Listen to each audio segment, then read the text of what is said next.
Welcome everyone to another episode of Kiwi Talks. My guest today is probably best known for his tenure at Treyarch on some of the Call of Duty games, such as Warzone, Cold War, Black Ops 4, and World War 2. I'd like to welcome the one and only Jack Burrows. How you doing? Good, good. Happy to be here. Thanks for having me, man. Yeah, no problem. The first thing I wanted to ask was about your actual first day there, because you did a 12-hour shift, if I recall correctly, followed by a 2-hour commute. Yes, sir. Yeah, Yes. my very first gig, September. It was actually on 9/11 in What? 2017 was my first day of work. Yeah, just to like really add a bad omen to it. So my very first day, I went to the Activision head office first, and they sort of did like an orientation because I was an Activision employee initially, Right. and they walked us around, had some orientation stuff, and then they bust oh we I had to drive over to the El Segundo office, which is all in Southern California. It's all in the LA County area. I had to drive to the Activision HQ at like 8 a.m. and then drive over to the El Segundo office, and then I just had like orientation for maybe like 5 hours and then work for the rest of that first day. And they were like, all right, like that's a little taste of your first day. And it did take me an hour to get from where I lived to those offices and then an hour home because I have to cut straight through downtown LA. So it's like it's literally the worst traffic on the planet every day, twice a day. And yeah, it was 12-hour shifts. From the very first day, it was a 12-hour shift for the next 6 months. Wow. Okay, Yeah. so how did you maintain your sanity? Well, it was crazy, man. At the time, I had actually just gone through a breakup as well. And I think I had like a stomach ulcer. So I had this like triple threat. I was like emotionally heartbroken, physically ill, and then like starting my career all in one swoop. And I'll tell you, only for the grace of God did I survive. Like it was a gauntlet. And I'm blessed to say that was probably the hardest time of my life. But it was gnarly. Yeah, I was driving totally on pure passion for the craft, and I was like, is this what it's going to take? Like, this is the road. All right. And I mean, I cried on the way home. I was, like I still live at home now just because the art school I went to is so ludicrously expensive. God bless mom and dad for letting me still live at home with them. So, I mean, it was brutal, man. Like driving an hour there and back, I was like, this is terrible. And on top of that, working for a publisher as QA is very different from working for a studio for QA. You're still testing the game and everything, and you're doing like functionality stuff, but you're very, very far from the action itself. Like where the game is being made is not where I was, which was a hard thing to realize. So it was interesting, man. But yeah, that was it was quite an entrance for me into the real world of the industry after college.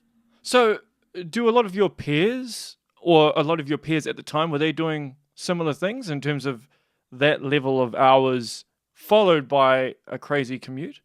Some were, some few were. I was that would what spices up any post college life experience is comparison.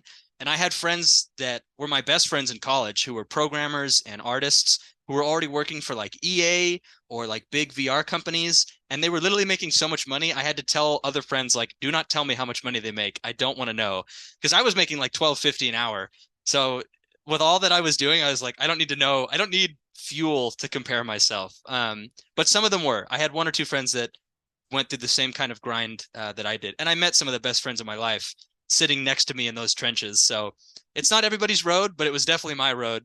And a lot of the like, it's amazing how much upper leadership in studios and publishers went through the QA road, and most of them can share or relate to some extent for what I went through. Yeah, because that's one of the cool things I suppose about Activision, right? I mean, people tend to focus on the leadership side of it, but it's a good way of honing your skills, right, and moving up the ranks in terms of Absolutely. gaining that experience as a developer. Yeah. No, I mean, you in QA, like you are so hands-on with the game every day, and you have to look at what you're playing through such a specific lens. It's like you can't just be playing like you would if you were sitting at home on your couch. Like your job is to have an understanding of what the game is supposed to be and recognize when it's not being that. So when certain systems break down, like you have to note that. You have to write up a bug that's happening, and you have to articulate that bug accurately and with detail so that the developers can actually fix it. or else they'll just send it back to you as a QA person and be like, what the heck is wrong here? Like, I don't understand what the problem is. So it's a tedious job, man, for sure. And it's so important. It's like fundamental to games coming out with quality. It's honestly like astonishing how many games, because like in the old days, before they had day one patches, like games came out and they were done. They were finished. Yeah, that's There was right. no fixing them. So if I have it bad now when we have like patches and stuff like that, like heaven only knows what people used to go through. I mean, they told me like some of my bosses were working in QA back when they literally wrote bugs on pen and paper. Like you would write down in a notebook what the bugs were and had to like submit them. I mean, it was ancient times. I got there with none of that stuff, but they told me horror stories for sure. So with QA, how do you know what you're looking for? Because you don't know what you don't know. So you kind of have to know what you're looking for in terms of it being a bug. To a Or degree, you, yeah. yeah, It's because kind of like some of it would be just testing out the game, and then some of it you'd go looking for specific things. Is that yes, how it yeah. is? Yeah. We would do so with Call of Duty, with World War II. We did a lot of like group tests. So sometimes we'd have to all work together to join a server at the same time. And there were certain bugs like if somebody jumped in the lobby, it would crash everybody. It would crash the server. Like so Really? you would yeah. Sometimes we would know that there were certain bugs happening from the developers, and they just wanted to get more data on how frequently it was happening, how easily it could be triggered, stuff like that. So we would have to work together sometimes to do things. But yeah, I mean, to a degree, you need to have an understanding of games in the first place, because if you're going to be effective as QA, I mean, it's literally quality assurance, right? You're testing so that the consumer experience is polished. So you have to play it with the expectations that a consumer would have.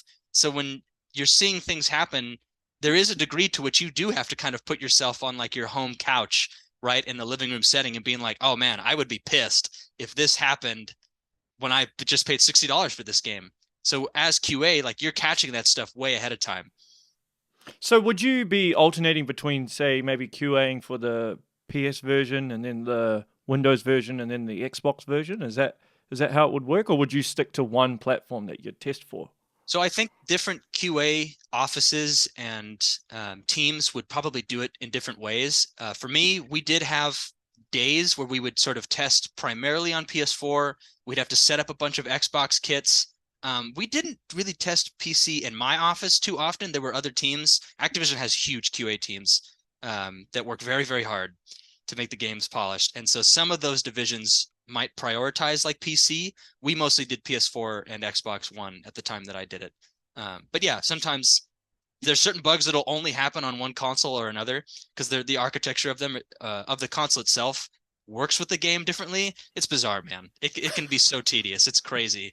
Like some of the like bugs that we discovered, it just makes you scratch your head. Like, how is this even possible? It's fun. It's fun, but it's hard. So how did you transition into becoming more of a level designer? I mean, did you advocate for that? Did one of your superiors be like, "Hey, Jack, Oh it's yeah. your time"? No, it was hard, man. It was a long road, and it was very self-made, but also a lot of great people that poured into me. So I was always vocal about it. I was like, I don't want to do this forever. This is a stepping stone for me, but in no way does that mean I don't respect what I have to do here. So and you'd have to kind of balance that, right? Like you can't walk into a place and be like, hey, I'm just here to get out of here. It's like you got to show up, you got to earn the right to speak, like you got to earn the right to be respected, like you got to do the job. And I did the job well. And you make relationships with people and you're like, they're like, what are you doing here? What do you want to do? And I'm like, I want to go and be a designer. And they'd be like, oh man, like you got to get out of here. Like, I had people that were very loving and kind to me and were like, you got to go to the studio if you want to do that. And they helped me get in. Like they made the connections with me for me. And so I got into Treyarch after 6 months of being in the Activision testing office. And that's when I started testing for Black Ops 4. And it was kind of the same gig. I had like maybe I think 4 weeks of normal hours, and then immediately they had a big meeting with all the QA testers in the studio, and they were like, "All right, you guys know what time it is. Like we have to turn this on." And so I did Treyarch QA for I think about the first 6 months. I was a specialist tester, and what I would do on my breaks is I would work in the Radiant engine. So I spent my own money on Black Ops 3 to get the mod tools. and I would install Steam and the mod tools on my work PC. And on our breaks, I would be in Radiant learning, watching YouTube tutorials. And my boss, my QA lead, walked around the cubicles and he caught me doing it. He was like, "What are you doing?" He's like, "You should be on break." And he's like, "Why do you have this up?" And I said, "Because I don't want to be a tester forever. I want to be a designer." And he walked away. He was like, "Okay." And he left. And 2 weeks later, he told me, "We're going to move you into your own office for QA because the level design team needs specific in-house testers to work with them directly. So that's going to be you because you obviously you care about level design." I was like, "All right, like that's awesome." That was the first huge step. His name was Tom, was my boss, and he and I like butted heads initially when I got in there, and by the end of it, he was totally my advocate. So at every turn, I had people that helped me out, and yeah, so I built a relationship with the level designers in that little office by myself because I was working directly with them now as a tester. I wasn't just doing sort of general testing. And so what happened is that an internship opportunity came up in the studio, which you usually have to be a student for in college, which I was clearly not. So I would walk to the recruiter's office in the studio and be like, "Hey, I know I don't fit the bill necessarily for some of the criteria, but like I got a portfolio, I got a college degree in game design, like I want this. And I just want to know what I have to do or what the expectations are." So I had relationships with folks. I would take some of the level designers out to lunch just over our in-company sort of communications like Slack and stuff like that. I'd be like, "Hey, I'm a tester, but I really care about this internship. Like, can I just have lunch with you and ask some questions?" So a lot of it was like my own initiative mixed with people that recognized it, that I was very lucky that they saw it. They were like, "This kid wants this." And they took a chance on me. So they let me apply, and I was one of 17 interns for 2019 at Treyarch out of like 6,400 applicants or something. So like it was pretty great. It was crazy, man. It was a very, very emotional time because I made it out and they accepted me as an intern, and then they hired me after the internship, which ended in August of 2019, and I got hired full time and I became a level designer for Treyarch. So it was an odyssey to say the least. That is the coolest story. Yeah, That is so it was awesome. great. Yeah. So was it, I mean, you'd studied it, but was it still a bit overwhelming when you first took on the mantle and trying to design levels? Because it is Yeah, very much a fine art. yes, it absolutely is. It was, to be honest with you, I've always loved game mechanics and systems design, but I don't have an ounce of a mind for programming at all or scripting. I've tried and I just suck at it, but I love game design so much. So level design to me was the avenue where I could get into a studio and still affect the player experience in a very primary way, right? Because I'm literally building the spaces where people are running around. So that was sort of the goal that I had. I was like, I just want to affect the player experience. Like I want to be involved in designing what the player goes through moment to moment. And level design was, not to be insulting, but it was easier for me because some people might code better than they have an understanding of architecture, so they can go that route. That wasn't my route. So I went the level design route. Like I can work with geometry, I can work with buildings and shapes and spaces and stuff. Like I play enough games that I understand how a player would expect to move through a space depending on the genre. So that was sort of an approach, an avenue that seemed viable to me. But yeah, when I got into it, like it was scary, it was stressful. And my internship worked where I had the first half was working on the traditional 6v6 Call of Duty like multiplayer, like the smaller maps where it's a lot more intense, lots more frequent. And then the second half was working with Warzone. So I had mentors that were sort of teaching me about much bigger, broader sort of 360 combat. You can get shot from anywhere at any time. And it was very different. So I got super stressed out trying the 6v6 stuff, and I was like, this ain't for me. Like that's the mode I play more, but trying to design for it was extremely intimidating. It was hard, man. Like the problems that arise, it's insane. Like having to calculate how long it takes for both teams to reach an initial engagement in your map and like facilitate the sight line so that feels good, it's fair, it's fun. It was extremely difficult. So I got overwhelmed and I was like, let me try Warzone. And it was like complete freedom. It was wide open. They obviously still had like guidelines and intentionality to the design, but it was like, whatever, man, like go for it. If have a crazy idea, as long as you can make it work and make it make sense, like have at it. So the freedom of doing Warzone level design was like extremely freeing, liberating, refreshing. So I made that sort of my bread and butter. And I love games like Skyrim and stuff like that anyway, and Fallout. So that's kind of open world vibe just settled well with me. And it was exciting working on the Verdansk season, I think it was season 6 edits, as well as some of the tail end of the Blackout stuff. Because that was like the beginning of Call of Duty entering that kind of space, right? It's like, Yeah. that was very exciting time. And being a tester on Black Ops 4, when they were making Blackout, like we got to watch how they iterated through that process. It was super exciting, man, because COD had never done that before. So yes, it was intimidating, but also very exciting and very fun. So with Warzone, because you did a lot of the downtown terrain, right? And what was it? The stadium terrain. That's Yeah. right. That was me. I designed that. Yeah, but were you assigned that, or is that something you opted to do? No, I was trusted with that, I would say. So I sort of built up a skill for designing what we call POIs, like a destination, right? So like if you think about those different locations like Scrapyard or the airport or something like that, like somebody is generally assigned that space and they design sort of the bulk of the gameplay. And I got pretty good at doing that for other destinations. So when it came time, they were like, we have to blow up downtown and stadium. Burrows, take point. And I was like, right on. Like, I love it. So that was super exciting. But I worked intimately with a swath of other designers. Like we had a terrain specialist named John Wheeler. He's my boy. He was one of my best friends I met at Treyarch, and extremely good, brilliant level designer, brilliant with terrain. So I worked closely with him to like decide what was even possible. But yeah, essentially I got assigned that location and the stadium, and I had to make them interconnect, had to decide like which buildings we're going to knock down, and had to make it make sense in sort of the context of the story, the narrative that they were trying to throw into Verdansk to sort of breathe some life into it. So do you brainstorm that sort of stuff on paper or within an engine first? Like, how do you go about doing that? Or is it all just in your head and you just put it down? Yeah. Some people do roll like that. Yeah, they do. Yeah, I think every level designer, even with studios that have sort of a universal way of doing it in the studio, like a studio might have a process or a procedure that they go through to make spaces, but I know most individual level designers will approach a space pretty differently. So I think it's a combination of all those things. Like we generally had to create sort of a paper prototype and present it to say, here's my idea. Here's sort of the key points. Here's some of the references of what I think the space could look like by the end of it.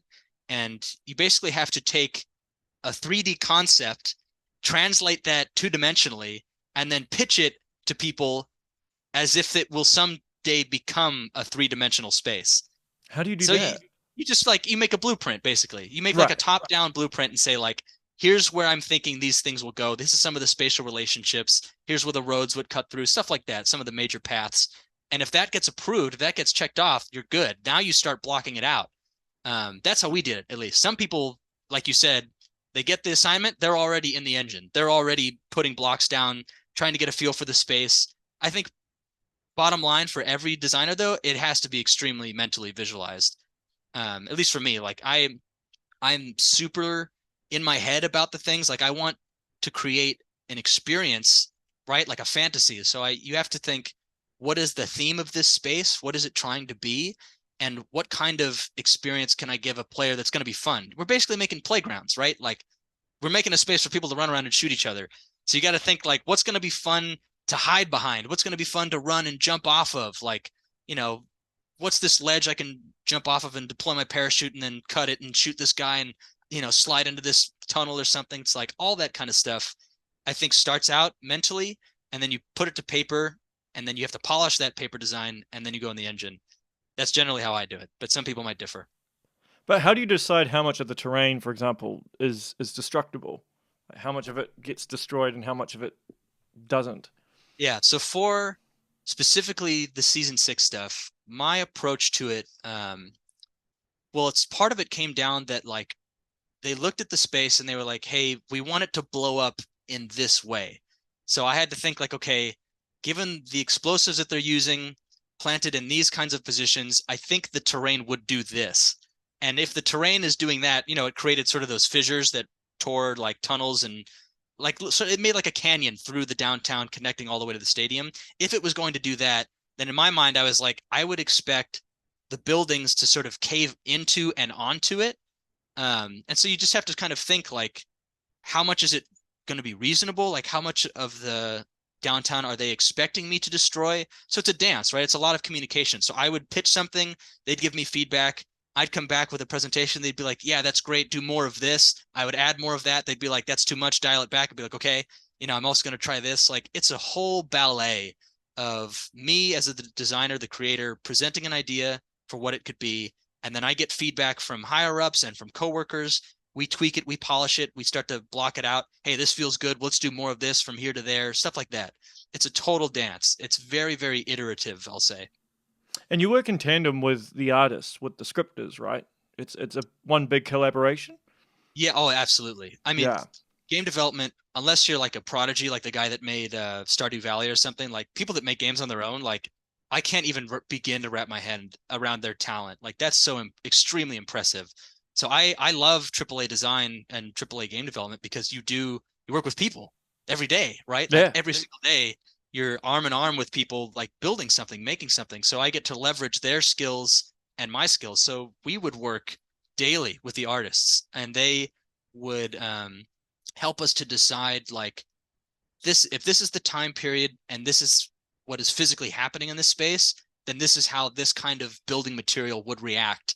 And like they give us all that kind of data, right? Like I'm not always the one like doing that level of research, but the artists do. So we worked a lot with concept artists, and they'll help us do like red lines over a space to be like, hey, I think this building would make more sense if it did this in reaction to what you're trying to do here. It's complicated, man. Like it's super tedious and complicated. And to have artists that are thinking about the way the space will look and feel when you're going through it, at like beyond gameplay, right? Like I'm thinking about gameplay and what it'll play like. They're also thinking about what it'll feel like when you go through that space. Like how believable is it was sort of a big staple of what we built. It's like believability is a huge factor because it helps to sell the mythos. It helps to make players feel that much more immersed. If the artists are doing their job and they're kicking ass, like it doesn't matter how crazy a space I design, they're the ones that are going to make it, that are really going to sell it, right? Like the artists take it and they take it all the way home. So yeah, we work with them in every part of the process. Do they pitch ideas to you though about stuff in regards to level design, or is that like people just stay in their lane and that's as far as it goes? Sure. I was often taught that level designers are sort of the guardians of gameplay. And it's true now in my current job and previous jobs, like design wise, like we sort of have to protect elements of the gameplay because artists at times can get over enthusiastic about how a space should look, or how detailed some of the meshes and models can be in a space. And like sometimes, you make the edges of a building or something too complicated artistically, it's going to affect sightlines basically. So it's going to make like a very cheap little narrow spot for someone to shoot somebody else through. And gameplay wise, like that sucks. So you have to like sort of balance that. Like, hey, I love what you're doing. We have to like round this off and make it more vertical so that it's more readable for the players, like so that they can't take advantage of what you're trying to do. So the artists have to like sort of dial back what they want to do from time to time, as well as the level designers have to sort of build things to facilitate what the artists are going to follow us and do, if that makes sense. Yeah. Is that easier said than done though? Because creatives tend to be quite extremely sensitive in regards to what they do, and some can't take criticism. I'm sure you can. Though. No, I think that is a massive entry requirement to even work in these kinds of studios. Is you got to be able to take feedback. Like if you were to cry and get like morbidly upset and offended every time someone critiqued your work, like you couldn't work in a big studio. Like you won't survive for your own sake and for other people being like, dude, it's not about you. It's about what you made. It's about the work itself.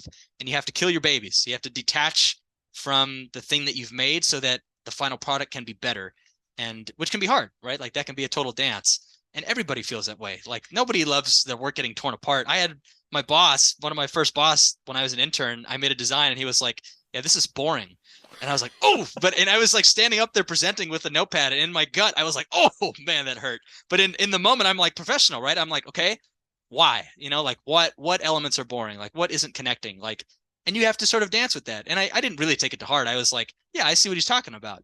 But if you maintain that level of professionalism, which everybody does for the most part, in my experience, at least at Treyarch, some of the best people I've ever worked with in my life are in that studio. All of them, like everybody I interacted with in my day to day and stuff, like I love those folks. They know what they're doing. So if I had feedback, if I got feedback, everybody knows the drill. Do they teach you that in college though? Do they teach you that you need to learn that skill or that College, ability? college for me, yes. SCAD, the Savannah College of Art and Design, nailed that. They absolutely prepared me for that. Frankly, my professors made it sound way worse than it actually ever ended up being. Like they over prepared me so that I was like, I walked out of college with extremely thick skin, like unnecessarily so, where to the point where I actually had to learn to be more gentle in how I gave feedback. So some of the initial feedback that I would get from like a yearly review of people like working with me, because you get peer reviews, like people will anonymously with the manager sort of be like, this is what I think about this person, and everybody gets it, right? It's even table. It's not like one person's getting all of it and no one's saying anything about everybody else. We all had to sort of share how we give feedback for things. And some of the feedback that I would get is like, Jack is a little too harsh, a little too sharp. It seems like you can tell when he doesn't really respect a person by the way he critiques their work. And I was like, oh my God, like I got to reel this in, man. Like, because college, we got destroyed. Like we would get shredded if our stuff wasn't good. Not that they were abusive, but it was just they were giving us a very real, sort of brutalized representation of like, if a client is paying you money to do a job and they don't like what you're doing, you have to recognize it yourself. You want to recognize it before the client recognizes it, right? Like you learn how to sell everything that you do. You have to. And part of that is when someone doesn't like what you made. And SCAD, like from the beginning to the end, just taught me how to do that. So like the very first class I had was like a speech and debate class. Very first class. So we get up there and you have to give a speech, and the teacher is like, you got to make eye contact. You can't say every other word, like you got to be on time, like yada yada yada. Like there's just a level of professionalism I think that SCAD equipped me with going into the industry where I was like, I'm ready to go. I feel strapped. But outside of that, it was no, I think I was just very fortunate that my college happened to prepare me well. I don't know that everybody's does. A lot of people come out of the modding community and stuff like that, so who knows? Yeah. So what was the experience like going into Cold War? Yeah, going into Cold War, I had already had a really good experience working with the level design team, being an intern. So they sort of built me up to their customs, their processes, their procedures. And my first like professional work in the industry as a designer that actually made it into a game was in Cold War. So Cold War had these like fire team dirty bomb modes, which are sort of like bigger than the sort of traditional 6v6. And all of the initial work that I did in the industry is in the Ruka map, which is like the forest. So like that's my heart, man. My heart lives in that map. Like that was my first stuff, as a designer. And it was great. So I knew how to work with the team. I knew how to use the tools and everything. So yeah, it felt pretty smooth going into it. That was a great project. What was the hardest part, do you think? I think making things that will never see the light of day was pretty damn hard. Yeah, because a lot of stuff gets cut in game Oh yeah, development. I think Yeah. across the board. I think Yeah, I yeah, don't in know. any game. Yeah, and I think that was my first time, right? Well, I did work on projects in college that totally nosedived and crashed and burned. So I had a little bit of preparation for it. But it was tough because I was really proud of some of the stuff that I made.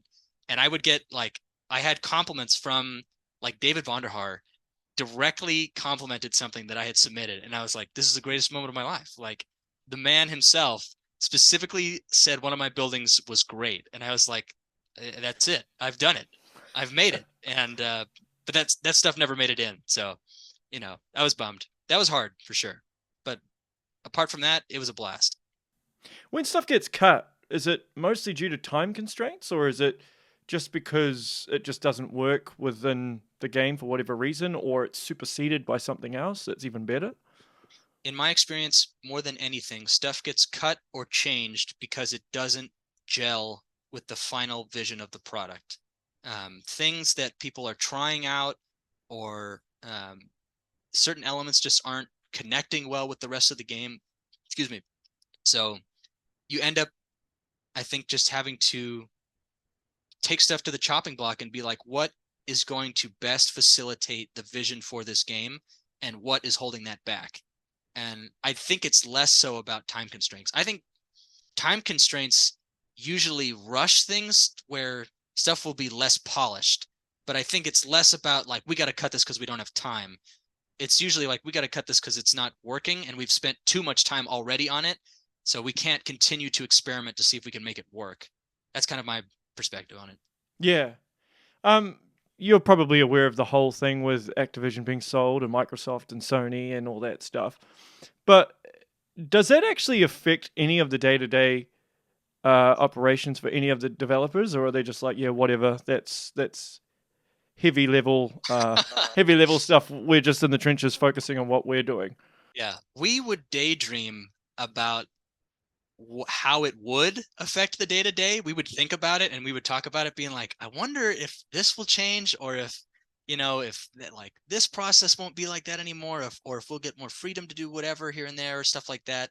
But it never did. I mean, it hasn't even gone through yet, and I'm long gone. But even while I was there, not long gone, it was very recent. But while I was there and it still hadn't gone through, it didn't, for a short answer.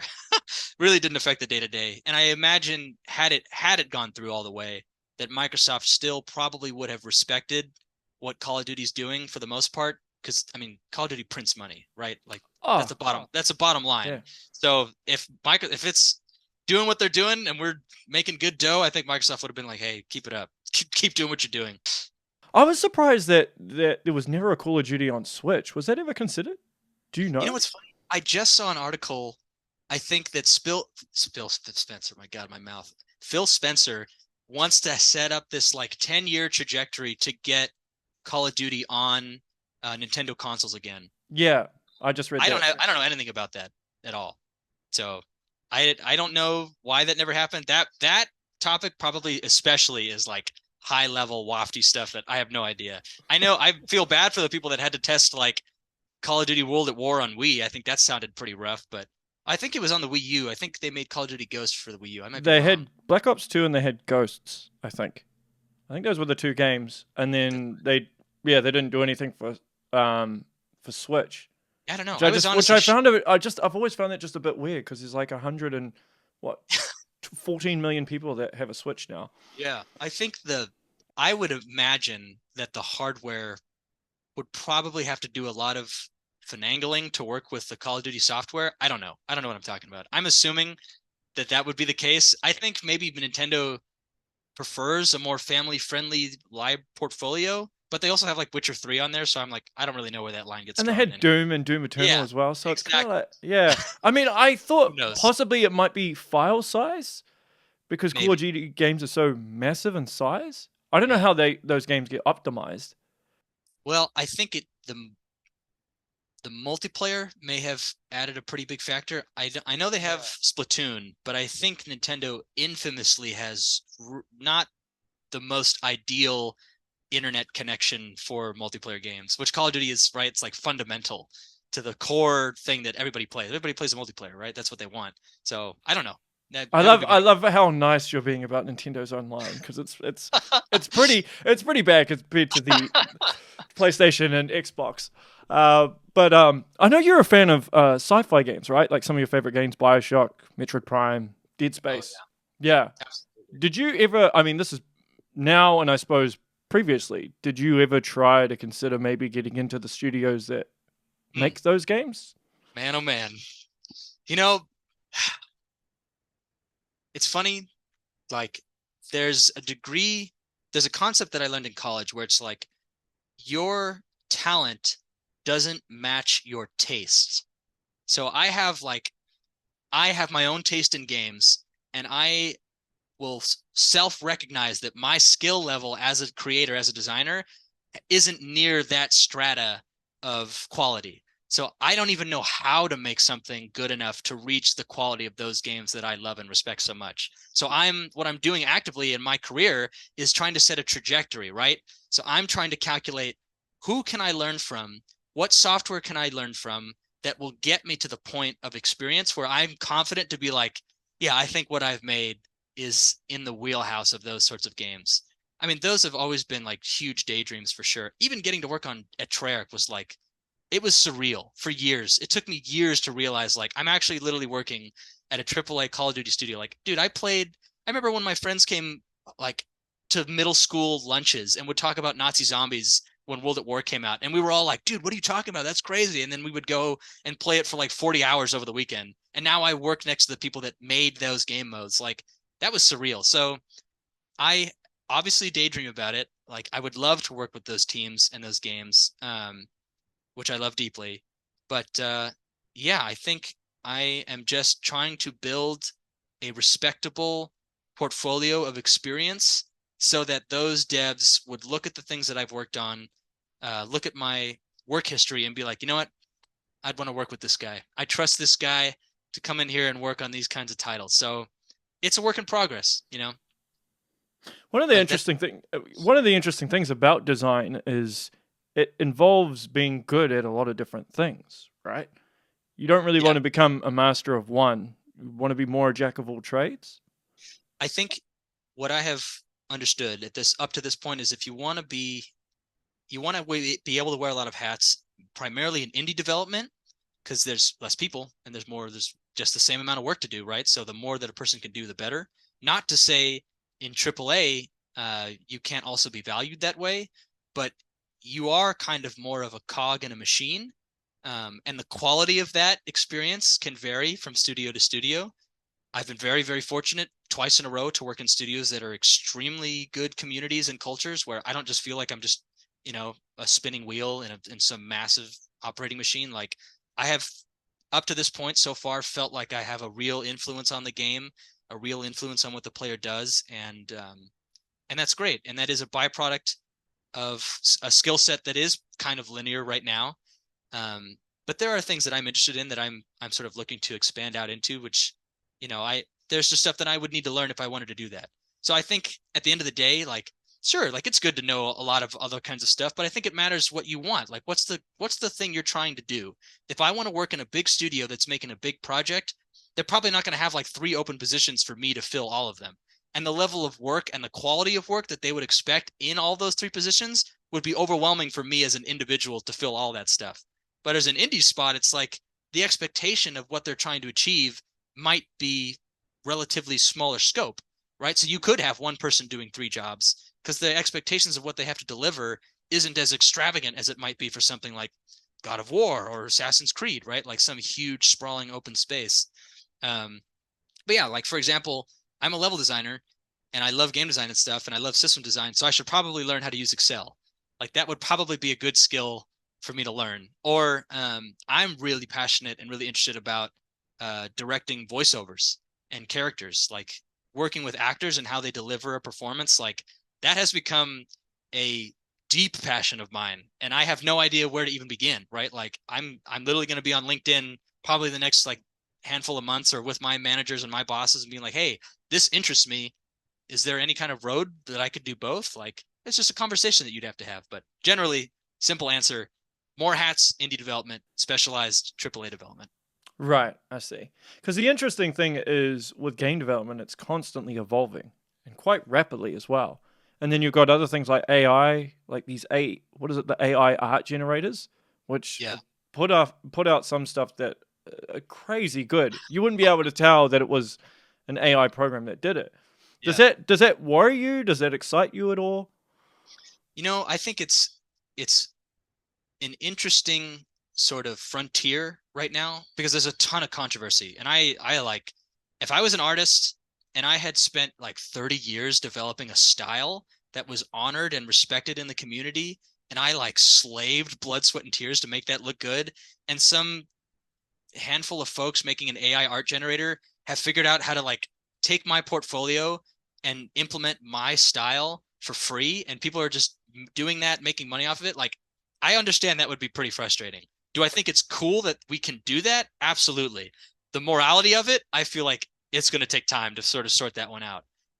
When it comes to design and stuff and procedural generation, I think the handcrafted level remains definitively the ultimate sort of craft in terms of level design specifically. So like if you play Half-Life 2 or Dishonored, like the guys that worked on Half-Life, to me, especially even like Black Mesa, like those guys are an inspiration. Like the stuff that they have handmade is breathtaking. That is something I aspire to, is like level design like that. Like those guys are geniuses. I don't think that we have reached a point where you could get an AI to generate the nuance of that from scratch, right? Like it can't work from scratch. You have to feed it a basic, I don't know, series of principles and things for it to then spit out its own sort of warping of those things. So I think it's fascinating. I think it's probably extremely powerful, and it's definitely beyond my full scope of comprehension. I think it has great capacity for good, but as almost anything that humanity does, it has a great capacity for bad and for evil and for abuse. So we will see, but I am excited to see where it leads and what people do, hopefully to make some really badass stuff. But yeah, I think it's awesome. I played around with Midjourney like crazy, and I mean, I feel like I made some print-worthy stuff, but it's really just the AI. So who knows? It's cool. I think it's cool, but Well, if people don't know, you can take credit for it. Who knows? Yeah, just roll the dice. Yeah. So how was it training interns? Because when you were an intern and then you work your way up and then you're training the interns. I mean, obviously you already mentioned about being pretty hard on them in terms of criticism, but how was that actual experience? It was awesome. It was wonderful from beginning to end. I think it was a tremendous privilege, honestly, to give to somebody else what was given to me, to get a bunch of contestants is the wrong word, applicants, to look through and see their work and see their passion and take them seriously. You know, because when you turn somebody down and you're authentic about it, that's taking that artist or that designer seriously. I'm not just flippantly saying no. It's like we tried our best to try and like give feedback to folks or to give like a few bullet point reasons why they might not have made it and someone else might have. It's like that no can become someone's entire turning point for how they do get into the industry. So when I got to say yes to two extraordinarily talented designers, it was like ecstatic. It was awesome. And they were like super cool guys to work with. They were incredibly skilled at what they did, and getting to sort of baby step walk them through how we make things, you know, but also allow them to have their own spin on it. Like that was exciting. It was challenging. It was like, you can't force them to make things a certain exact way, but you can give them metrics and you can give them standards and procedures and see what their imagination does. And I think facilitating that growth was challenging, but very exciting. It was hilarious. Like we worked very hard on building a very elaborate, detailed curriculum, and most of it went out the window. Like at the end of the day, it was like, as a designer, you can kind of just sit down with someone and talk about what you do day to day. And teaching them the tools was the most challenging part, like, because it's tedious. Radiant is tricky and it can be difficult. And anything is, like, Unreal is tricky and Maya is tricky and Unity is hard. Like, all these game engines are tough. But once they get that, once they figured out how to make stuff, that was where the fun began. Because you would just see their imagination sort of run with what we taught them. And we could put some of ourselves into each intern. So I was in charge of one intern, and my buddy John Wheeler, I mentioned, he was in charge of another intern. But we worked together because they were both going to do the same kind of stuff that we did. So it was incredible, man. It was like a huge blessing to give to someone what opportunities and what experience that I had, and all from home too. We did the whole thing remote. You know, I did it all in person, so it was hard to sort of try and translate a lot of the thrills and the fun that I had purely over Zoom. But both of them live now in LA. I've gotten to meet them in person and take them out to lunch and dinner and stuff. So they're great guys. And yeah, from beginning to end, it was a great experience. Would do it again. That's cool, man. That's really, really cool. Yeah, I loved it. Yeah. Burnout tends to be a big thing in the industry. Did you forewarn them and try to give them tips on how to manage crunch and having no life for a period of time? I am really proud to say I'm proud of Treyarch because, and not to say that everybody was crunch free, but when I started as an intern, I left crunch behind completely. Not to say we didn't have hard work and we didn't have close deadlines and stuff like that, but there was no, in my experience, in my department, I can't speak for everybody because I know some people suffered and some people worked very hard, but the producers and the scoping and the management of my team and my tasks and my workflow, I never crunched again after I left QA. I really didn't. And I was very happy to not really have to teach my interns how to suffer like that, right? It's a blessing to not have to tell someone, yeah, you're not going to have a life for like X amount of days that no one really knows when it'll end. Like that would have been super lame. That would have sucked.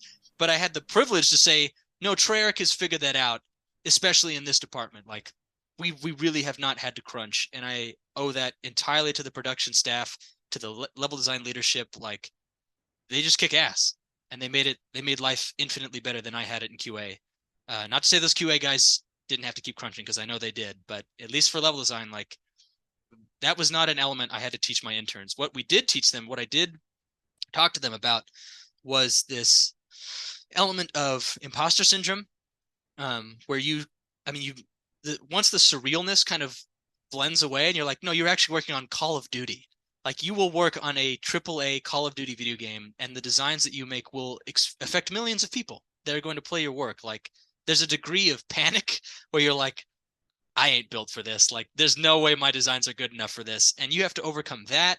You have to overcome comparison to where you're at and where other people are. Cause I mean, there's the threat of pride that comes knocking on your door too, right? Like to see where other people are and where you at or where you are at. And you're like, man, I'm kicking ass. Like, look at these losers. Like that's a temptation too. Like there's all kinds of emotional, mental temptations, not even having to do with the game development itself. It's just like being a person entering a field that you worked hard to get into and being passionate about it and excited about it.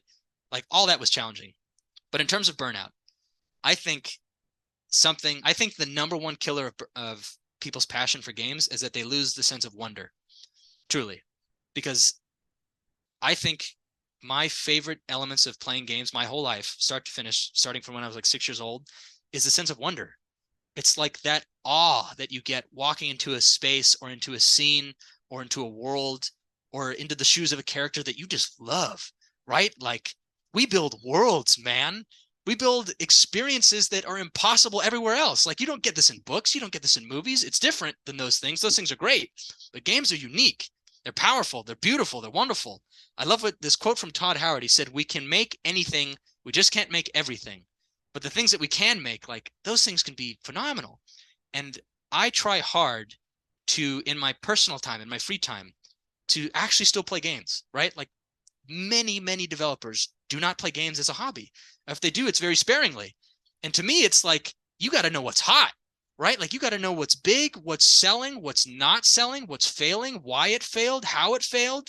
Like design, like you said, like it's an ever-changing industry. The craft is ever-changing. You have to study and play these games and maintain a care for the craft, man, for the quality, for the passion. Like we're creators. We make things. We don't just consume. Like there's a mantle that we have stepped into in this career.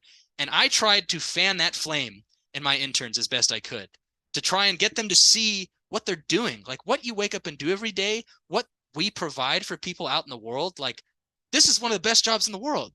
Like we're literally making fun. You just get to go and be an engineer of somebody's entertainment. Like that is a blessing to get up and do every day.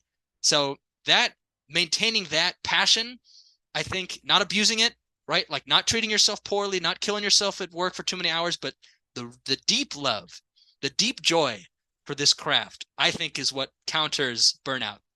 And that's what I taught my interns. That's what I tried to get them to understand as we were working and teaching them how to make Call of Duty. Because even Call of Duty, right? It's like, it's always Call of Duty. Until it stops printing money, we're probably not going to stop making them. And that can get to you. That's a form of burnout, franchise fatigue. And to a degree, it got to me a little bit. I was like, I'm hungry for something different. First 5 years of my career, it's like I'm looking to switch this up a little Fair bit, enough, you know? Yeah. So that's what I tried to teach them. Yeah. You do mention playing games, and I have spoken to a lot of developers that just do not have the time to play games. Yeah. It's very difficult to fit. I mean, particularly with games that are like massive RPGs or something, where you're spending 70 hours plus on a game. So it's really good that you can actually find the time. I have no idea how you managed to do it. Yeah. Yeah, do you plan out your day specifically? Like, okay, I'm going to play a game on this day at this time for this long. No. No. Not at all. Not at all. Nope. I mean, gosh, how do I do it? Not to be like, oh, how do I do it? I didn't mean to have that kind of attitude. I'm trying to think like, what is my actual life experience with this? I mean, I'm an extrovert man to my core, so I really prioritize like spending time with people. I like to ride my bike around the Rose Bowl when I can. Like, I think I live a relatively balanced life. I spend a good time with my family. I mean, I still live at home. You know, I'm 27, still live at home. I'm only now starting to like look to a move to sort of gather some life skills that I can't get in my comfort zone, right? And I've been extremely fortunate to have like a wonderful relationship at home with mom and dad and like watch my brothers go through high school. Like, just awesome. Like, I'm a family man and I get to enjoy the fruits of a good family, which is a huge blessing. But part of what that does is it gives me the freedom of less overhead, right? Like, I don't necessarily have to budget or cook as often or clean as often. It's like, not that I don't do any of those things. I participate, you know, I'm part of the family. But yeah, I just have time. I manage to go to church every Sunday and ride my bike when I can and work out, see people throughout the week, and you just make time. You make time for what you love. Everybody does, right? They try as best we can to make time for the things that are important to you, and playing games is desperately important to me. It keeps me going. It keeps my passion up. I want to see what other people are making so that I can make something so good that they want to see what I'm making. That's the goal. And I think I just make sure I carve out time for it. You know, and even if it is those big, massive games like Elden Ring or something, if you had 15 minutes, you could still run around, go see something cool.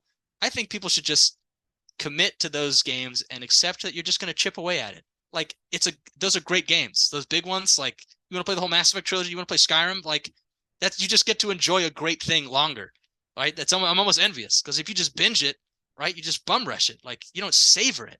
But if you only have those little windows of time, you're like, oh man, I'm going to come and, you know, chew on this morsel. I'm going to play this one dungeon or whatever. Like, I think that's still a totally viable way to do it. But yeah, I think everyone makes time for the things they love, or they don't. Yeah.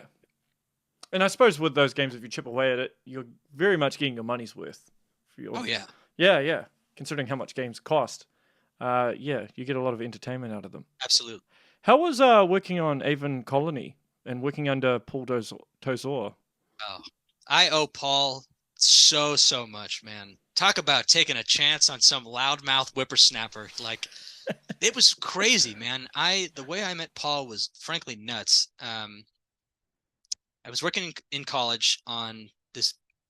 I tried to form an LLC when I was in college, and I was making pitches to the city to try and get funding for our game. And the city had these cool like small business meetings and stuff, whatever. Somebody who knew Paul saw me at that event and then invited me to this thing called the Hilton Head Island conference or something, which was it's like near Savannah, Hilton Head Island. And they had this generational panel where I came and I was a speaker for the millennial generation. So they were having like a historical conversation. Like, they had a Gen X guy, a baby boomer, and they're both like generational experts. Like, they do like social studies professionally. And they just had me to represent millennials, which is already extremely flattering. But anyway, I was there. Somebody who knew Paul saw me and messaged him like, hey, this kid wants to make games. You should totally talk to him.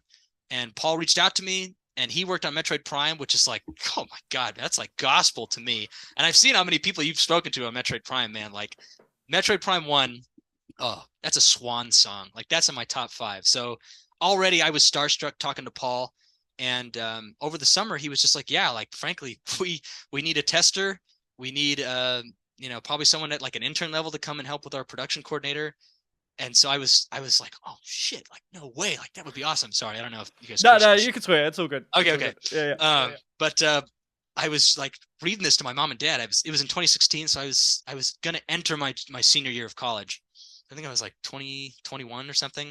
And my dad was like, you tell that man, we will drive you to Texas for that spot. Like, if he has a spot for you, you take that spot. And I was like, Paul, dude, I'm open. Like, if you need an intern, I'm your guy. And he was like, okay, we'll see you in 2 weeks or something. And my parents and I were, our heads blowing off, and I was like, holy shit, like I'm doing it, man. Told all my game design friends at school, and like that was it. Like I was doing it. And the joy that I had living in my own apartment, paying month to month rent in Austin, Texas, which was brutal. I mean, I lost money, right? Like they're doing that opportunity, totally lost money. Not that Paul didn't pay me. He paid me, and he paid me well. But like it was an expense, but it was an experience unlike anything. I lived alone for 3 months. I commuted every day, and walking into a game studio was just a joy I had always dreamed. And it was awesome. And Paul was a great mentor. I worked with an artist, an engineer, and another modeler, and like the 5 of us, it was like this band of brothers, man. We'd go and walk around the parking lot, take a break, like stand up, stretch our legs. It was a dream come true. It was a little office, like, and just the community that they had built out of those 5 guys working on that game, man. It was, I mean, I was starstruck the whole time from beginning to end. I was like, I'm doing it. I'm doing the dream that I had always thought of. I was like, I want to be a game designer. Here I am. And I was still doing like QA stuff, but what I loved about that experience was like I could walk into the boss's office. He was literally the next office over, and just give him a suggestion. And then he'd be like, I'll think about that. And he'd come back and be like, okay, I did it. I liked your idea.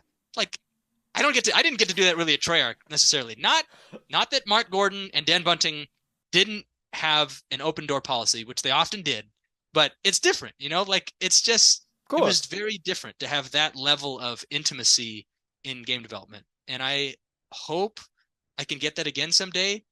But Paul was great. His team was great. I learned a lot, grew a ton. Yeah, it was awesome, man. It's fantastic.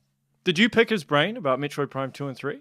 When you I tried to like reel it in a little bit. I definitely asked him as much as I could. I think Paul primarily worked on 2 and 3. I don't think he worked on 1. No, he was on 2 and 3. Yeah. Yeah. So I mean, even that, I was like, he could have been in the same building, and I still would have picked his brain. So yeah, I think I definitely did. But it was definitely a balancing act where I'm like, okay, I need to not harass him. Like I can ask him and be giddy and excited about it, but I need to like find a balancing act for this for sure. So it was fun. Well, hey, I'll wrap up there. I just want to thank you so much for taking time out after a long day's work. But I'm looking forward to seeing what else you end up working on over the years, because obviously you're still early in your career. Yeah. Yeah, and you've Just already getting started. Yeah, and you've already worked on probably one of the biggest franchises of all time. So, good look on the resume for sure. Thank you. Yes, it is. It's a gorgeous look on the resume, and one I am deeply grateful for sure, and stoked to see what else I can slap on there as well. Yeah. Maybe one day I'll see your name on a Dead Space or a Metroid Prime 7 or something. I don't know. Oh, but I got big dreams, Reese. You'll see me on some stage. That's the vision, man. I want to be the one walking out on stage presenting a trailer. That's the goal. Someday you'll see it. I promise you. Look forward to it. We can refer back to this. That's right. So if anyone wants to follow you or keep up to date with what you're doing, what's the best way for them to do that? LinkedIn, for sure. In a professional capacity, absolutely. I'm a total nerd, goofball on Instagram. No one needs to see that. But LinkedIn, absolutely. I'm pretty active. I like to talk to devs and stuff and post cool articles, cool trailers and things. So yeah, just Jack Burrows on LinkedIn. You'll find me. Cool. I do have to give a shout out to your interview with Tyvic, which is a cool interview that I recommend to any game developer that's either studying or wants to study. It's very inspiring. So awesome. Yeah. It's good. No, Ty was my roommate for 3 years in college. He's still one of my best friends. I talk to him every week, and just outright one of the best designers I've ever met. Like a brilliant dude. Sucker Punch is lucky to have him. He's a good guy. He's jacked, man. He's a jacked dude. His bicep is bigger than my head, honestly. Yeah, he gets up at 5 a.m., goes to the gym. That is a man of discipline, if there ever was one. I'll tell you that. All right, well, that is the show, everyone. Make sure you share, like, and subscribe. And until next time, stay safe. And have a good Christmas. See ya. Yeah.